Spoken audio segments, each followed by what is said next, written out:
कहानी West Virginia के घने जंगलों से शुरू होती है। एक जोड़ा रिच और हैली एक सुनसान रास्ते पर चढ़ाई कर रहे हैं। रिच पहले ऊपर पहुंचता है और एक गंदे पानी के झरने को देखता है। अपनी जीत पर खुश होकर वह हैली को आवाज देता है। हैली चढ़ते वक्त फिसल जाती है, लेकिन खुद को संभाल लेती है। वह रिच को मदद के लिए बुलाती है, लेकिन उसे कहीं दिखाई नहीं देता। अचानक उसके चेहरे पर खून की बूंदें गिरती हैं। ऊपर देखने पर वह रिच को मृत देखती है, जो किसी के द्वारा नीचे गिरा दिया गया था। इससे पहले कि वह कुछ समझ पाती, कोई उसकी रस्सी खींचने लगता है। डर के मारे वह रस्सी काटकर खुद को बचाती है, लेकिन गिर जाती है। हैली नीचे रिच के शव के पास गिरती है और रोने लगती है। तभी पहाड़ों से अजीब आवाजें आती हैं। घबराई हुई वह अपनी कार की ओर भागती है, लेकिन उसका पैर कंटीले तार में फंस जाता है और वह गिर जाती है। इससे पहले कि वह खुद को आजाद कर सके, एक रहस्यमय छाया उसे घसीट कर ले जाती है। अब कहानी बदलती है। खबरों में इस क्षेत्र में चोरी और गायब होने की घटनाओं का जिक्र होता है। लोग यहाँ जादू टोना देखने का भी दावा करते हैं। फिर हम देखते हैं कि क्रिस अपनी कार में इस क्षेत्र से गुजर रहा है। वह एक इंटरव्यू के लिए दूसरे शहर जा रहा है। क्रिस को ट्रैफिक जाम में फंसना पड़ता है, क्योंकि 5 मील दूर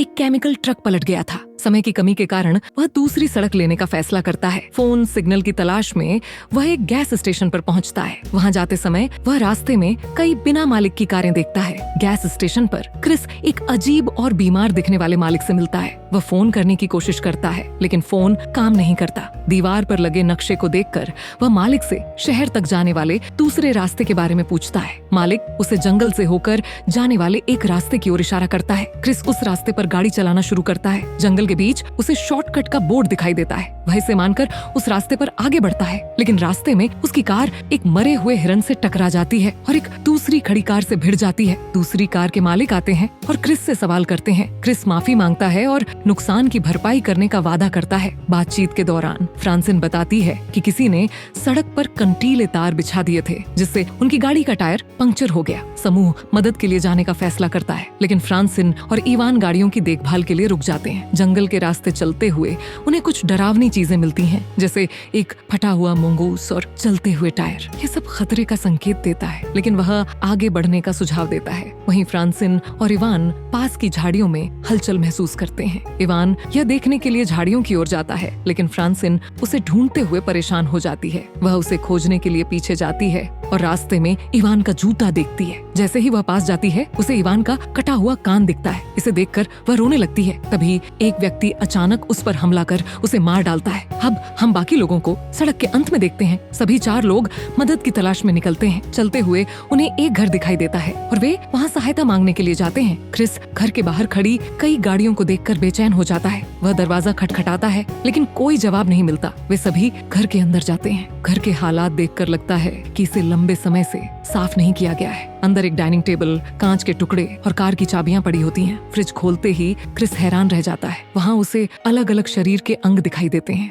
जैसी को वहीं कंटीली तार मिलती है, जिससे उसकी गाड़ी का टायर फटा था। अब सभी घबराकर भागने लगते हैं। तभी क्रिस खिड़की से झांकता है और एक गाड़ी को आते देखता है। सभी पिछले दरवाजे की ओर भागते हैं, लेकिन वह बंद होता है। सभी डर जाते हैं। तभी हत्यारा कमरे में आता है और फ्रांसिन की लाश को बेरहमी से फेंक देता है। क्रिस और जैसी, जो पहले ही डरे हुए थे, फ्रांसिन की लाश को देखकर सहम जाते हैं। 3 नरभक्षी फ्रांसिन की लाश को टेबल पर रखते हैं और तेज औजारों से उसे काटना शुरू कर देते हैं। जैसी इसे देखकर लगभग चीखने ही वाली होती है कि स्कॉट उसके मुंह पर हाथ रख देता है। थोड़ी देर बाद नरभक्षी खाने के बाद गहरी नींद में चले जाते हैं। इस मौके का फायदा उठाकर सभी वहाँ से चुपके से निकलने की कोशिश करते हैं, लेकिन एक नरभक्षी उनकी हरकत देख लेता है। सभी तेजी से पीछे के रास्ते भागते हैं। नरभक्षी उनका पीछा करते हुए वहाँ पहुँच जाते हैं। क्रिस उनका ध्यान भटकाने के लिए उनकी गाड़ी चुराने का प्लान बनाता है, लेकिन तभी एक नरभक्षी उसे तीर मारकर घायल कर देता है। ये देखकर बाकी 3 लोग घबरा जाते हैं। स्कॉट भागते हुए जंगल की ओर जाता है और ट्रक की तरफ बढ़ता है। तभी उसे एक तीर मार दिया जाता है। बाकी 3 लोग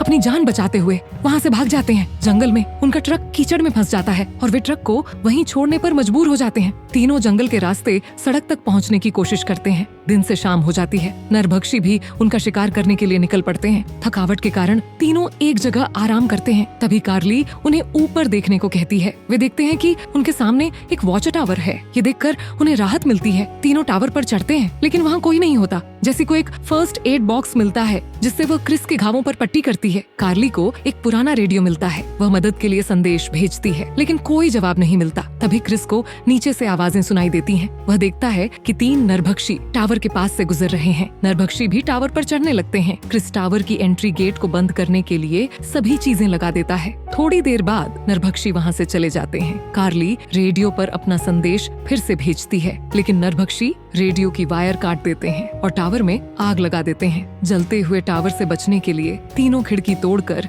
नीचे पेड़ों पर कूद जाते हैं। नरभक्षी उनका पीछा करते हैं और पेड़ों पर चढ़ने लगते हैं। जैसे ही वे पेड़ों पर चल रहे होते हैं, एक नरभक्षी कार्ली के पास पहुंच जाता है। वह मौके का फायदा उठाकर उसे 2 हिस्सों में काट देता है। क्रिस पेड़ पर से कूदकर एक पुलिस वैन को देखता है। वह उसे रोकने की कोशिश करता है लेकिन पुलिस वाले को तीर मार दिया जाता है। अब नरभक्षी क्रिस पर हमला करने की कोशिश करता है लेकिन क्रिस वैन के नीचे छिप जाता है। जैसी को नरभक्षियों ने कैद कर रखा है। जैसे ही एक नरभक्षी उसे मारने वाला होता है, क्रिस गाड़ी से टकराकर उसे मार देता है। क्रिस और जैसी दोनों बचकर वहाँ से भाग जाते हैं। अंत में क्रिस गैस स्टेशन पहुंचकर वहाँ से नक्शा उठाता है और ट्रक में सवार होकर निकल जाता है। फिल्म यहीं खत्म हो जाती है।